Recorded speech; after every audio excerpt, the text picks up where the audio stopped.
Hey guys, today's video will be a review on the Buzzbee MX6. This is a relatively new blaster that I have seen popping up on the NIC. That will be the Nerf internet community. I think I first saw it come up on I think it was the Nerf SGF Facebook page, but do correct me if I'm wrong. I think at that point in time it was posted by a user who saw it in Bangkok, Thailand. Then again, I could be wrong, but yeah, anyway, onto the actual blaster itself. I actually got it from Venom, who is a user on the Nerf Haven forum, and he actually helped me get 5 of these, which you can see over here. Okay, you can see 4 over there and the 5th one is over here, but otherwise 3 of them are for me, but 2 of them are for another user, which I just help him do a bulk order. And it does say over here that at Youth Sports is actually only $10.99, and to me the price itself does not really matter that much. For all foreign, meaning that people staying outside US, for all foreigners, the main cost of Nerf blasters actually comes from the shipping itself and not so much the blaster. Yeah, so unfortunately residing outside of the US is can be quite costly, and I think over my many years of nerfing, it has actually amounted to quite a bit of shipping. But anyway, today's video will be a review on this, so let me go and unbox it. Alrighty, so this blaster out of the box comes with 6 of these suction cups with a black foam body. Quite unusual of Buzzbee. Usually they are issued with the yellow foam body with the purple suction cup, but anyway, I'll take this out later to find out whether there's any significant difference. Otherwise, this blaster, before I go into a review itself, it's not that big actually. It looks pretty sizable in pictures and probably in this video, but let me show you that it's actually not that big. And I don't have a Maverick on hand, okay, but I do have a Strife. Alright, so I guess many of you probably already have a Strife, and this blaster is actually almost the same size as a Strife.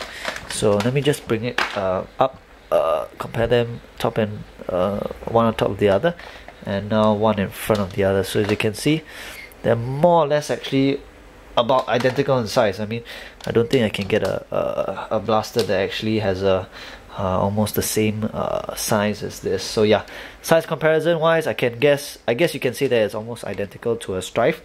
Okay, on to the review of the blaster. So you guys probably know by now that for all Buzzbee blasters, they are a little bit futuristic slash alien slash dorky looking. Same for this blaster. The handle itself is actually quite small, meaning that it is quite thin, but the actual length of it is pretty alright, especially for my hands, which aren't that big. Okay, over here you can see at the front, pump handle is also a good size, both in length as well as width. Very comfortable. Alright, unlike the the AirTech 3000, that pump handle is probably like half the size of this, and very uncomfortable. As a 6-dart turret, which actually rotates on trigger pull. So half trigger pull actually rotates the turret. After playing around with this blaster, the first thing that came to mind was Supermax 1000. This fires, or rather works almost identical to that, whereby half trigger pull actually rotates the full turret. Unlike your Maverick, it does not rotate halfway, and then the remaining trigger pull rotates it the full way. This one actually, half trigger pull will rotate it entirely, which is what I love about it. So you will not get any like sealing problems whereby it does not line up properly. I love it a lot. The click is very nice and smooth, much like the Supermax 1000. And half trigger pull will actually rotate the turret. Full trigger pull will actually fire off the blaster.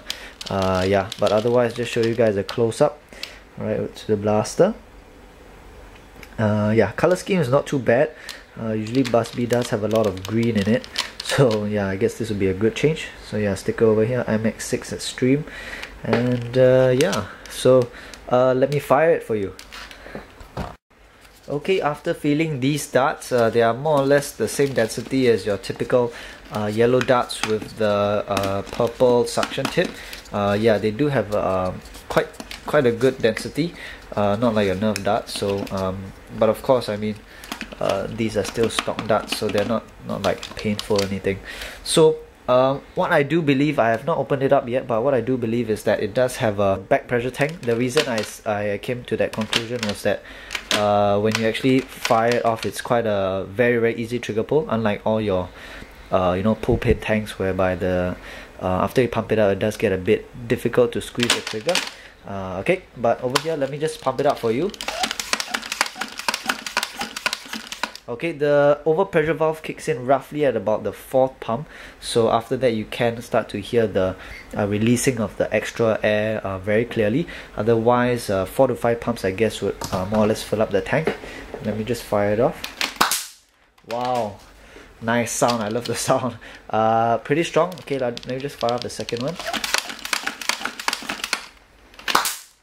Wow, super nice. Okay, the next one.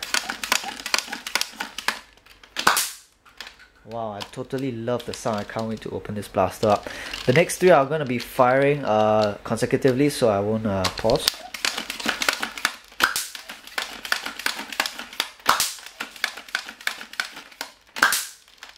Wow, super love this blaster. I think it will make an excellent blaster at a stock war. Okay guys, I decided to open it up. Very easy blaster to open. There are no areas that are actually glued, so all are actually just bolted together. So once you remove the screws, it's pretty easy to access from there. So I'll just go through overview first. Pump area. Alright, and here, good thing about Busby is that a lot of the triggers are actually linked to a metal rod, which in my opinion actually has a very quick, or rather quicker air release compared to like those old school Nerf blasters whereby there's a spring and actually attached to the trigger, which sometimes some people say that it does slow down the air release. But otherwise, here what you can see is the rotation mechanism. Right, it would be where's my finger? This part over here. This is the air tank, and my suspicions were right. It is a back pressure air tank. Here is the air tank, and here is the blast button, as you can see over here. Overall, I feel this blaster did surprise me a little because the air tank is rather small, about the size, in fact maybe even smaller than a Hornet air tank or thereabouts. Okay, the air release is also very tiny, very small output or outlet, and the pump isn't extremely it is relatively narrow, so I think it is able to build up slightly better pressure, but it is on the other hand also unplugged. So I'm actually quite surprised that this blaster is actually performing quite well, but since it is a back pressured air tank, I'm a bit disappointed, and I was actually hoping for something with slightly more potential. But otherwise, I guess I can try to work something around this and see how it goes from there. But I really do like the rotating mechanism. It's very swift and easy to use, so that's good. Otherwise, this is more or less what it looks like on the inside. I hope this helps you guys get a better idea. I would say that if you guys can actually get this in the US at a store near you, from what the box put, it said it was on clearance for $11, which I think is very reasonable. I mean, your Panthers are probably like what, $5-6, so and Panthers can only shoot off 1 dart, whereas this can actually hold 6. So I think it will be a good stock blast. Overall, I quite like it a lot. I would strongly recommend getting it, and yeah, that's about it. If you guys have any questions, you can PM me or leave comments below, and I hope you enjoyed the video. Thanks for watching.